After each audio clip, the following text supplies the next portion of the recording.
সুপ্রিয় দর্শক আসসালামু আলাইকুম। স্বাগত জানাচ্ছি আপনাদের বোনের চ্যানেল। আপনারা কেমন আছেন? নিশ্চয়ই ভালো আছেন। আমি আপনাদের বোন আলহামদুলিল্লাহ অনেক ভালো আছি। শুকরিয়া আল্লাহর কাছে আবার আপনাদের সামনে সুন্দরভাবে কথা বলতে পারছি। যাই হোক, এখন আজকের বিষয়বস্তুটা হলো আমার কিন্তু খুবই মজার। ব্রেকিং নিউজ বলতে পারেন। সেটা হলো কি? সেটা আমি বলতেছি। সেটা হলো আজকের আমি আপনাদেরকে দেখাবো একদম লাইভ ভিডিও সহকারে দেখাবো মির্জা আব্বাস সাহেব উনার বর্তমান পরিস্থিতি কি? উনি কোথায় আছে? উনি কি অবস্থায় আছে? একদম ডাইরেক্ট সেটা আপনাদেরকে দেখাবো ইনশাআল্লাহ। আশা রাখো আপনার এই বোনের প্রতি আপনারা বিশ্বাস রাখতে পারেন। ঠিক আছে? যে আপনার বোন কখনো কোনো মিথ্যে নিউজ দেয় না। সেটা নিয়ে দেখাবো, বলবো এবং আরেকটা জিনিস বলবো, নীলুফার মনির তো চেনেন আপনারা, তাই না? যে মনে করেন সেই জাকাতের সাথে হালাল হারামের মিক্স করে ফেলছে। তার বিষয়ে কথা বলব। সে কিন্তু এখনো তার সেই কথায় এখনো অটুট। সিদ্ধান্ত কিন্তু সে চেঞ্জ করে নাই। সে বলে না যে সেটা ভুল করছে এবং সেটা নিয়ে আবারও সে একই কথা বলছে এবং তার প্রতিপক্ষে জামায়াতের নেত্রী কি উত্তর দিল সেটা আমি আপনাদেরকে ভিডিওতে দেখায় দেব।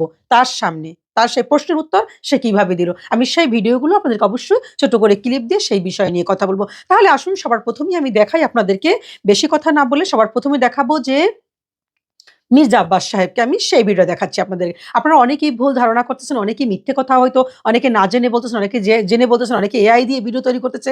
অনেকে বলছে সে মারা গেছে, আল্লাহ না করুক, সে ভালো আছে, এখন অনেক সুস্থ হয়ে গেছে। সে এখন কথা বলতে পারে, সে এখন নিজে মনে করেন এখন সে মনে করেন খাবার খেতে পারে। এই ধরনের এতটাই সুস্থ হয়ে গেছে। আমরা চাই সে সুস্থভাবে ফিরে আসুক। শোনেন, অনেকেই বলে যে হাদি হত্যার সাথে সে জড়িত। আবার কেউ বলতেছে যে সাদিক কেমন জড়িত। আমরা কিন্তু কেউ জানি না। কে জড়িত? এখন পর্যন্ত কোনো বিচার হয় নাই, প্রমাণিত হয় নাই। প্রমাণ না হওয়ার আগে কোনো ব্যক্তিকে কেউ কখনো দোষারোপ করবেন না। প্লিজ। অন্তত আমাকে যারা ভালোবাসেন, আমাকে অনেকেই ভালোবাসেন। আমার কলিজার ভাই-বোনেরা কাউকে দোষারোপ করবেন না। আমাকে যারা ভালোবাসেন, আমার মতন হতে হবে। আমার সাথে আমরা একসাথে হাসরে উঠবো। ঠিক আছে? কারণ কথা আছে, আল্লাহ কিন্তু কথা দিছে। আল্লাহ কিন্তু বলছে, আপনারা জানেন, যাকে যে ভালোবাসে, যাকে যে বন্ধু মানে তার সাথে তার হাসর হবে। আমি চাই আমার সাথে যাদের হাসর হবে আপনারা আমার মতন হবেন। এটা আমি চাই। কারণ আমি না জেনে না শুনে কোনো কিছু বিশ্বাস করি না। কক্ষনো না। কোনো প্রমাণ ছাড়া আমি কাউকে দোষারোপ করি না। কখনো করি না। সেজন্য আপনারাও করবেন না। কখনো আপনাদের মুখ থেকে আমাকে যারা ভালোবাসেন যেন এই কথা কখনো না বের হয় যে উমুকে এটার জন্য দায়ী, উমুকে এটা মেরে ফেলছে। না, প্রমাণ হোক, সন্দেহ নিয়ে কোনো কথা বলবেন না। প্রমাণ হোক তখন আমরা এটা নিয়ে কথা বলব। ঠিক আছে? তো আসুন সেই বিষয় নিয়ে কথা বলি। এখন আমি দেখাচ্ছি আপনাদেরকে সেই ভিডিওটা দেখতে থাকুন।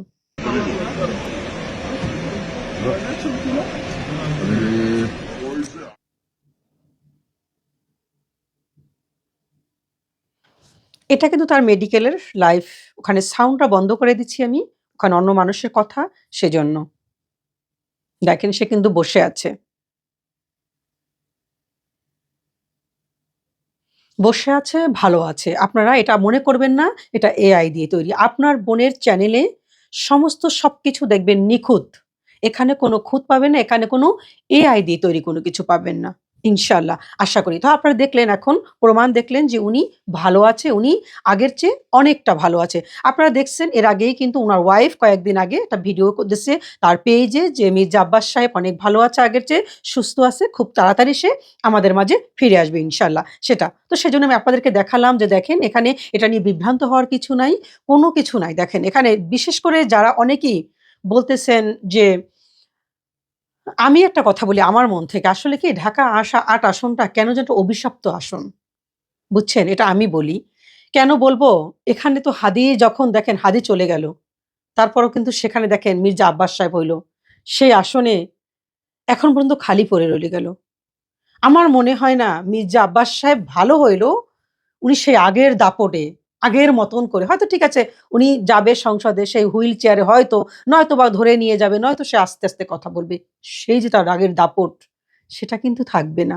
আমার মনে হয় না ফিরে আসবে। আল্লাহ রাব্বুল আলামিন ভালো জানে। কিন্তু আমি এখন পর্যন্ত যতটুকু দেখি সে আগের পর্যায়ে মনে হয় না। কারণ বয়স হয়ে গেছে তো উনার অনেকটা বয়স হয়ে গেছে। সেটাও বুঝতে হবে প্রবীণ অনেক, তাই না? তো সেই নেতা। তো দেখেন এই আসনটা কেন যেন এই আসনটার কথা মনে পড়লেই কলিজার ভিতরে একটা কামড় মারে আপুরা ভাইয়ারা। আমার খুব কামড় লাগে। আপনারা জানেন এই হাদির কে নিয়ে ভিডিও তৈরি করতে গিয়ে আমাকে কত বাজে কথা শুনতে হইছে।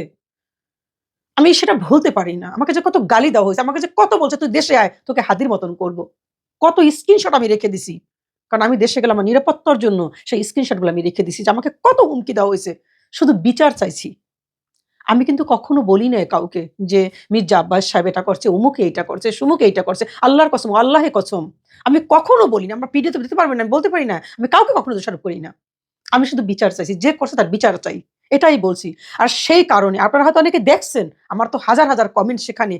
হয়তো আপনারা অনেকে দেখেন নাই বা দেখছেন। আমি অনেক আমাকে ২০ টা রাখছি স্ক্রিনশট দিয়ে। যে আমাকে হুমকি দেওয়া হয়েছে, "তুই দেশে আয় আগে। তোকে হাদির চেয়েও জঘন্য করব।" অপরাধ, আমি হাদির বিচার চাইছি। আমি কি একা চাইছি? আপনারা কি চান না বলেন? অনেকে কি চাচ্ছেন না হাদির বিচার? কে না চায় এই ছেলেটার বিচার? কে না চায়? আমি চাইছি, এটা আমার অপরাধ হয়ে গেছে। এটাই আমার অপরাধ। সেই অপরাধের শাস্তি, তুই দেশে আয় আগে। ঢোক তুই। তোরে হাদির জায়গায় পৌঁছিয়ে দেব। অনেকে তো বলছেন, এই যখন বিএনপি সরকার ক্ষমতায় আসলো, যে হাদির কবর ওখানে রাখা কেন? হাদির কবরটা ওখানে উঠাই ফেলায় না কেন? ওটা ওখানে কিসের জন্য? রাখার কোনো অধিকারই নাই বলছে অনেকে। আপনারা দেখছেন কিন্তু সেই ভিডিওগুলা। আমার অন্যান্য বিভিন্ন ভিডিওতে প্রমাণ দেওয়া আছে, সেই ভিডিওগুলো দেওয়া আছে। উঠাও না কেন? বইসা রইছে কেন? সরাও না কেন? বলার দরকার কি? এগুলো আরে বেটা সরাই ফেলাবি এগুলো। সরাই ফেললে তো হয়ে গেল, তাই না? বন্ধ করে দিবি। সমস্যা কি? পারলে উঠায় নিয়ে যা ওখান থেকে। অনেকে তো বলছো যে এরকম একজন কবির সামনে, কবির কবরের সামনে, তার মাজারের পাশে ওটা মানায় না। হ্যাঁ? ওটা মানায় না, রাখা যায় না। ওরে ওখান থেকে উঠায় নিয়ে যাক। বইসা রইছো কেন? পারলে উঠাই নিয়ে দেখা। আমরা উস্কানি দিচ্ছি না। আমরা উস্কানি দিচ্ছি না। উঠাই নিয়ে দেখা। শোন, যারা, যারা তাকে অপমান করছে তার বিচার আল্লাহ তাআলা রাব্বুল আলামিন করছে। এই দুনিয়াতেই করছে বিচার। করে ফেলছে। সম্মান দিয়েও আল্লাহ অনেক বিচার করে। তোরা কোথায়? নর্দমার কীট, আর দেখ তার কবরটা কোথায় সেটা দেখ। তারপর একটা কথা বল, তোরা যারা ময়লা পানি ফালাইছিলি, ডিম মারছিলি তার মাথার উপরে ফালাইছিলি না? এই বিড়ালের বাচ্চাগুলো তোরা তো ফালাইছিলি, তাই না? এখন দেখ সেই মাজার, সেই কবরই জিয়ারত করতে গেছে জনাব তারেক রহমান সাহেব, একজন প্রধানমন্ত্রী। তোদের কবর তো কুকুরও যাবে না তোদের কবরের কাছে। কারণ তোরা তো অপরাধী। কুকুরটাও যাবে না তোদের কবরের কাছে। তোরা যারা ওর গায়ে ময়লা পানি মারছিলি। হ্যাঁ? মারছিলি না? আবার আমাকে অনেকে কমেন্টস এ বলো, "ও যে গালাগালি করছিলে, ও যে মানে কি ছিঁড়ে ফেলবে একটা কথা বলছে সেইটা, তখন তুমি কোথায় ছিলা?" শোন একটা কথা বলি। একটা দেশ নিয়ে কথা বলতে গেলে সে কথাটা কি বলছিল? কাদেরকে বলছিল? সেটা তো আগে শুনবি। আগে সেটা শোন। সে কথাটা তোদেরকে বলছিল? যে আমার দেশ নিয়ে কথা বলবে, যে আমার দেশকে নিয়ে ছিনিমিনি খেলতে চাইবে, তাদের কথা বলছে। যে ইন্ডিয়াকে নিয়ে কথা বলে তাদেরকে বলছে ছিঁড়ে ফেলবে। তোমাদের গায়ে লাগে কেন? এত, এত ভদ্র তোমরা কোত্থেকে আসলা? এত ভদ্র তোমরা? হ্যাঁ? এত ভদ্র? কোথা থেকে আসছো এত ভদ্ররা? বসে রইছো কেন? করো না কেন এখন হাদির মতন? করবা কেমনে? তেল মর্দন করবা তাল চেয়ে তোমরা। বুঝো না? তো তোমাদের বিচার আল্লাহ রাব্বুল আলামিন এই দুনিয়াতেই করে ফেলছে। ১ নাম্বার বিচার করছে, সে সম্মানিতভাবে তার জানাজা, তার কবর হইছে। এরকম জানাজা আর একমাত্র ম্যাডাম খালেদা জিয়ার জানাজা আমি দেখছি। অনেক বিশাল, এটা আমি আমার আমার এতটুকুন বয়সে আমি এর আগে তো কাউকে দেখি নাই। আমি বলতে পারব না। এটা দেখছি। আর আমি দেখলাম এই ২য় হাদির জানাজা দেখলাম। দেলোয়ার হোসেন সাইদী সাহেবের জানাজা বিশাল হইছে। সেটা শুকরিয়া আল্লাহর কাছে আদায় করি। কিন্তু সেটা আরো ৫ গুণ হইতো যদি তখন এই তারেক রহমান ক্ষমতায় থাকতো অথবা কোন তত্ত্বাবধায়ক সরকার থাকতো। তখন শেখ হাসিনার সময় আপনারা জানেন, তখন তো তাকে কবর দিতেই মানে সেটা যেতে চাইলেই কপাল। না তারটাও তো বিশ্ব রেকর্ড হয়ে যাইত। তাই না? এটা অস্বীকার করার কিছু নেই। আমাদের কলিজার টুকরো, আমার বিশেষ করে আমি ইসলামের জন্য, আল্লাহর জন্য তাকে ভালোবাসি। দেলোয়ার হোসেন সাইদী আমার কলিজার টুকরো। আমি তাকে ভালোবাসি। শুনেন আরেকটা কথা বলব, হুজুরদের তো নিয়ে এমনিই চুলকানি। হুজুরদের কথা বললেই এখনই মনে করেন কমেন্টসে গালাগালি করবে। কারণ কিয়ামত তো চইলা আসছে, বোঝেন নাই? দাজ্জাল তো এখন সব জায়গায়। দাজ্জাল তো একজন আসবে না। এখন ঘরে, ঘরে দাজ্জাল শুরু হয়ে গেছে। দেখছেন না? যে একজন শহীদের মা, একজন শহীদের মা যখন জামায়াতের আমির সাহেবকে জড়ায়ে দৌড় থেকে দৌড়ে এসে ধরল। আপনারা তো দেখছেন ভিডিওটা। আমি ভিডিও তৈরি করেছি।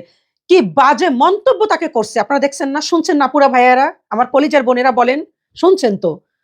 কিন্তু কেন ধরছে? ধর্মে আটা আছে নাকি? ইসলামে এটা আছে নাকি? এটা করছে নাকি? কিভাবে পারছো? উনাকে ধুইয়া দিছে। অথচ দেখেন, আমি আপনাদেরকে আমার ইনশাআল্লাহ আমার আগামী কালকের সেই ভিডিওটা পাবেন যে, এই যে সাহেব যাকে কয়দিন আগে যে মারা গেল, যে বুলেট বৈরাগীর স্ত্রীর লাইফ এখন বর্তমানে আমি আপনারা আগামী কালকের সন্ধ্যায় ইনশাআল্লাহ পেয়ে যাবেন আমার নতুন চ্যানেলে। আমার নতুন চ্যানেলটার পাশে থেকে যাবেন। প্লিজ আপনারা ওটার পাশে থেকে যাবেন। যখন দেখবেন এখানে আপু নাই, ওখানে পেয়ে যাবেন। ঠিক আছে? হয়তো একসময় এখান থেকে আমাকে সরিয়ে ফেলা হবে। ঠিক আছে? বুলেট বৈরাগীর বর্তমান তার পরিস্থিতি কি, তার ডিসিশনটা কি আসলো? তার জন্য সরকার কি করলো? সেটা আমি একদম লাইভ ভিডিও আপনাদেরকে দেখাই দেব। সর্বশেষ সমাধান কি হলো? আগামীকালকে দেখতে পারবেন ইনশাআল্লাহ, সান্ত্বনা পাবেন। সেখানে একটা ভিডিও আপনারা দেখবেন। সেখানে কিন্তু যে মন্ত্রী সাহেব আমাদের ওখানে যে উনি ওই এলাকার যে এমপি, উনি কিন্তু সর্বোচ্চ, উনি একজন আলেম, দেখবেন বিএনপির আলেম নাকি আমি জানি না, সে তার আমি জানি না সে দাঁড়িয়ে আছে, টুপি আছে, যথেষ্ট ভদ্র। আমার মনে হয় সে একজন আলেমই হবে। উনি ওইখানের, উনি এটার পদক্ষেপটা উনি নেছে। আপনি দেখবেন এই ভিডিওটা আপনারা দেখবেন, তখন দেখবেন যে উনি তো একজন হিন্দু মহিলা, তাই না? বুলেট বৈরাগীর হিন্দু মহিলা। তাকে এভাবে বুকের ভিতরে ধরে রাখছে, এইভাবে ধরে আমি ভিডিও দেব তো। আমি ভিডিও ছাড়া কথা বলব না। এটা কিন্তু খারাপ বলতেছি না আপুরা ভাইয়েরা প্লিজ। এটা একটা সামাজিকতা। উনি বৃদ্ধ মানুষ দেখেন। এই হুজুর যে করতে গেছে উনি তো বয়স্ক মানুষ। উনি এভাবে উনাকে একদম ধরে, একটা মেয়ে, উনার কিন্তু মেয়ের চেয়েও ছোট হবে, নাতির বয়সী হবে কিন্তু। ধরে তাকে সান্ত্বনা দিচ্ছে, কাঁদতেছে। যদি এই জিনিসটা যদি কোনো আলেম করতো, উনিও কিন্তু আলেম। এখানে বিরোধী দলের আলেম যদি করতো, আপনারা এতক্ষণে দেখতেন, এই ভিডিও তো ভাইরাল হইছে। ওই ভিডিওটা আমি দিব আপনাদেরকে। এতক্ষণে দেখতেন যে জাগার ভিতরে জামাত ইসলামের একদম ধুইয়া ফেলতো প্রগতিশীলরা। ওই যে তেনা বিক্রি করারা, ওই যে নীলা ইসরেফের যে হাঙ্গরমুখীরা, তারা দেখতেন কি করে। লজ্জা, অথচ কোনো কথা নাই এখন দেখবেন। কোনো সাউন্ড নাই এটা নিয়ে। এই হলো আমাদের ইসলাম নিয়ে এদের চুলকানিরা এইখানে আপুরা ভাইয়েরা। এইজন্য বলছি সত্যের পক্ষে আপনারা থাকবেন। আপনারা না থাকলে থাকবে না তো। হবে না তো। পারব না তো আমরা। আমরা কিভাবে পারবো আপনারা আমাদের সাথে না থাকলে? আমরা যারা এরকম কথা বলি, থাকতে হবে আপনাদের। তো দেখেন সেখানে আপনারা দেখতে পারবেন। এখন আমি আসি, ওইভাবে করেই আমি বললাম যে দেখেন যে আজকের বিচার কিন্তু আল্লাহ রাব্বুল আলামিন করে ফেলছে সেখানে। কোনো রকম ছাড় দেয়নি। দুনিয়াতে তার বিচার হয়ে গেছে। ১ নাম্বার বিচার হয়েছে আল্লাহ তাআলা তাকে সেরকম জানাজা দিয়ে দিছে। তার জানাজা দিয়েই আল্লাহ তাআলা দুনিয়া দেখাই দেয় কিন্তু তার আখিরাত কিভাবে হবে তার সেরকম দিয়ে দিছে। তার কবরটা কোথায় হইছে এবং সেই কবরে কত সম্মানী ব্যক্তিরা তাকে সেই কবর জিয়ারত করতে গেছে। গেছে না বলেন? এবং সবার সবশেষ মাননীয় প্রধানমন্ত্রী পর্যন্ত সেখানে সবার আগে গেছে। এটা তো আপনারা দেখছেন। সবার আগে সে সেখানে গেছে তার কবর জিয়ারত করার জন্য। তাহলে আর কি চাই দুনিয়ায় সম্মান তার জন্য? আল্লাহ তাকে সম্মানিত দুনিয়াতে করছে। আখিরাতে অবশ্যই আলহামদুলিল্লাহ। কারণ তো সে শহীদি মৃত্যু হয়েছে। এটা আপনারাও জানেন, আমরাও জানি। তাকে মেরে ফেলা হয়েছে। যতটুকু হাদিস কোরআনে জানি উনার শহীদি মৃত্যু হয়েছে। তাহলে আল্লাহ উনাকে অবশ্যই উনার দোষগুণ মাফ করে দিলে আল্লাহ উনাকে জান্নাত নসিব করবে। আমরা আশা করি। সেটা আল্লাহ রাব্বুল আলামিন ভালো জানে। এখন আসুন আপনাদেরকে প্রমাণ দেখাচ্ছি যে সেই মহিলা এখন পর্যন্ত, এই নীলুফার মণি এখন পর্যন্ত সে এটা স্বীকার করে নাই যে না এটা সে ভুল করছে। তার ভুল হইছে। সে ভুলের মধ্যে সে পড়েই আছে। তাকে বুঝানো হয়েছে যে এখানে জামায়াত ইসলামের যারা চাকরি করে, শোনেন, বিএনপি ভাইয়েরা রাগ করবেন না। আপনারা জানেন এটা সত্য কথা বলতেছি। প্লিজ আপনারাও আমার ভিডিও দেখতেছেন। কেউ যদি আমাকে বকাও দেন, কমেন্টস করবেন গঠনমূলক। কাউকে কেউ বকা দিয়ে করবেন না, গালি দিবেন না, ভাষা খারাপ করবেন না। দেখেন আপনাদের পেশা হলো রাজনীতি করা, নেশা রাজনীতি করা। আপনাদের কিন্তু এর বাইরে কোনো পেশা নাই। মেক্সিমাম 99% আপনারা যখন যে পেশায় যান, আপনারা এই রাজনীতি নিয়ে থাকেন। রাজনীতি আপনাদের পেশা। ঠিক আছে? কিন্তু জামায়াত ইসলাম কিন্তু আপনারা একটু যারা না জানেন তাদেরকে বলতেছি। জামায়াত ইসলাম কিন্তু সেটা না। প্রত্যেকটা ব্যক্তির একটা আলাদা পেশা আছে। যেটা আমাদের নবীদের থাকতো। তাদের কিন্তু পেশা থাকতো সবার আলাদা পেশা রাজনীতির পরে। ঠিক আছে? ওই ওইটার প্রতি জীবিকা নির্বাহ করে। তখন তার দুর্নীতি করতে হয় না। প্রত্যেকের কিন্তু আলাদা একটা কর্মস্থান আছে। প্রত্যেকটা জামায়াত নেতা কর্মী সবার আছে। সবার প্রত্যেকটা ব্যক্তির আছে তাদের। এবং সেখান থেকে তার দল চালানোর জন্য তারা ইচ্ছাকৃত, এখন আমি তো জানি যে আমার ইসলামিক দলে যেতে গেলে 5% আরকি। 5% যখন আপনি দিবেন, দিয়ে আপনার এই দলে এটা আপনি তো জেনে শুনে ঢুকতেছেন। কারণ আপনার দল চালাবার জন্য। এটা চাঁদা না কোনো। এটা আপনার দলটা চালাইতে হবে। দল চালাবার জন্য মিছিল, মিটিং এটা সেটা করতে হয়। তখন এরা করে কি, এই জামাত ইসলাম তাদের যারা নেতাকর্মী প্রত্যেকের চাকরি আছে, না থাকলে তারা দেয়। চাকরি দিয়ে দেয়। তাদের তাদের তো স্কুল, কলেজ, ভার্সিটি সব তাদের নিজস্ব আছে। মেডিকেল আপনারা জানেন এগুলো সব তাদের আছে। তারা সেখানে কাজ দিয়ে দেয়, চাকরি দিয়ে দেয়। তখন সেখান থেকে 5% মাত্র এরা এই ফান্ডে জমা দেয়। এটা দিয়ে তারা দল চালায়। এটা কি চাঁদাবাজি? এটা কি মারামারি করে নেয়? এটা কি জোর করে নেয়? অনেকে তো দল করে না, তারপরেও তো তারা টাকা দিচ্ছে। প্রবাসে তো টাকা দিচ্ছে তাদেরকে। মিথ্যা কথা না। এটা অস্বীকার করার তো কিছু নাই এখানে। এখানে অস্বীকার করতে কেউই পারবে না। অনেক প্রবাসীরা টাকা দিচ্ছে সেখানে। তারা তো দল করতেছে না। ভালোবাসে দিচ্ছে। এটাকে তারা চাঁদাবাজি বলে।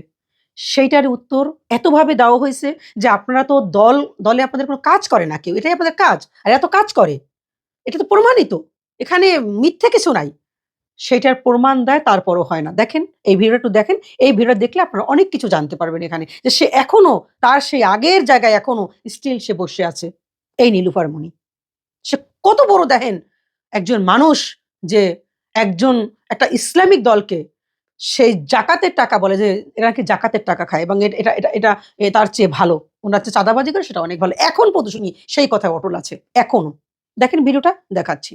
জাকাত আমরা কালেকশন করি এবং সেটা জায়গা মতো পৌঁছে দেই, এবং আমি গ্যারান্টি দিয়ে আপনাকে বলতে পারবো 100% গ্যারান্টি, যেটা এটা ছাড়া আর কোথাও ব্যবহার হয় না। তাহলে জামাত চলে কি দিয়ে? কর্মীদের পয়সা দিয়ে। আপনি বলেন, একটা জায়গায় চাঁদা না পেয়ে দোকানদারকে দোকান থেকে ব্যবসায়ীকে বের করে এনে পাথর দিয়ে মেরে তার মাথা ফাটিয়ে সেইখানে মেরে ফেলা হলো। একটা ফৌজদারি অপরাধ, শুধু না, নিকৃষ্ট ধরনের ফৌজদারি অপরাধ। সেটাকে আপনি তুলনা করছেন একটা দলের কর্মীরা স্বেচ্ছায় পয়সা দিয়ে তার দল চালাচ্ছে এটার সাথে। আমার মনে হয় আপনি ফিনান্সিয়াল ম্যানেজমেন্ট নিয়ে কিছু বোঝেন না। জামাতে ফিনান্সিয়াল সিস্টেম নিয়ে আর একটু জানা দরকার, তারপরে মন্তব্য করা দরকার। আপনারা তো শুনলেন তার কথাগুলো। সে এইভাবে করে বুঝিয়ে বলতেছে, কাজ হচ্ছে না, তারপরও মাথায় ঢুকাচ্ছে না কোনো। এগুলো কোনো কথাই হবে না। তারপর এরা চাঁদাবাজি করে চলে। এরা জাকাতের টাকা নাকি, সরি, জাকাতের টাকা দিয়ে চলে। এদের কথাই হয়েছে এইটা। কিভাবে বুঝাইবেন? তো এই তো আমি আপনাদের সাথে কথাগুলো বললাম। যদি ভালো লাগে অবশ্যই কমেন্টসে জানাবেন। কি ভুল বলছি সেটাও জানাবেন। গঠনমূলক কমেন্টস করবেন। প্রত্যেকের কমেন্টস আমি পড়ি। হয়তো সবারটা উত্তর দেওয়া সম্ভব হয় না। এটা আপনারাও বুঝেন। বিদেশে থাকি আপুরা ভাইয়েরা, এখানে নিজের অফিস করতে হয়, বাসার কাজ করতে হয়, সবকিছু করতে হয়। বাচ্চা সামলাইতে হয়, আবার আপনাদের সাথে এই কথাগুলো বলতে হয়। এটা বললেই তো আর হয় না। এই ভিডিও তৈরি করতে হয়, এডিটিং করতে হয়, তারপর আপলোড করতে হয়। অনেক সময়ের দরকার। অনেক কষ্টের বিষয় এগুলো, তাই না? তো এত সময় হয় না। অনেকের কিন্তু সবার কমেন্টস আমি পড়ি। সবার কমেন্টস আমি পড়ি। সবচেয়ে বড় কথা বলি, অনেক ধন্যবাদ আমার কলিজার ভাই-বোনেরা। আপনারা নতুন চ্যানেলটা আমার আজকে আমার ৩ দিন আমার চ্যানেলটা খুলছি। আপনারা অনেকেই আমার সেখানে জয়েন হয়ে গেছেন।